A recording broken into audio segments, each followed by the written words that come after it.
পূৰ্বোত্তৰ জনজাতি শিক্ষা সমিতিৰ বিশেষ বঁটা প্ৰদান অনুষ্ঠান কোকৰাঝাৰ সামাজিক সংস্থা গুৰুদেৱ কালীচৰণ ব্ৰহ্ম ট্ৰাষ্টক প্ৰদান কৰা হ'ব এই বৰ্ষৰ কৃষ্ণ চন্দ্ৰ গান্ধী বঁটা 15 নৱেম্বৰত কোকৰাঝাৰত অনুষ্ঠিত হ'ব এই বঁটা প্ৰদান অনুষ্ঠান বঁটা প্ৰদান অনুষ্ঠানত ৰূপায়ণ কৰা হ'ব জনজাতি গৌৰৱ দিৱস কাৰ্যসূচীও লগতে উক্ত অনুষ্ঠানটিত আন 5 গৰাকী ব্যক্তিকো প্ৰদান কৰা হ'ব জনজাতি গৌৰৱ সন্মান বঁটা আজি আমাৰ পূৰ্বোত্তৰ জনজাতি শিক্ষা সমিতি কৃষ্ণচন্দ্ৰ গান্ধী ফাউণ্ডেশ্যন তথা বড়ো শিক্ষা সংস্কৃতি ন্যাসৰ যুটীয়া উদ্যোগত অনুষ্ঠিত কৰিবলৈ লোৱা কৃষ্ণচন্দ্ৰ গান্ধী বঁটা 2025 আৰু জনজাতি গৌৰৱ দিৱস উপলক্ষে এই আয়োজন এই বঁটাৰ বিশেষ অনুষ্ঠান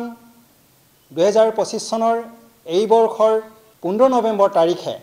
কোকৰাঝাৰত আমি অনুষ্ঠিত কৰিবলৈ লৈছোঁ আৰু এই অনুষ্ঠানৰ লগতে আমি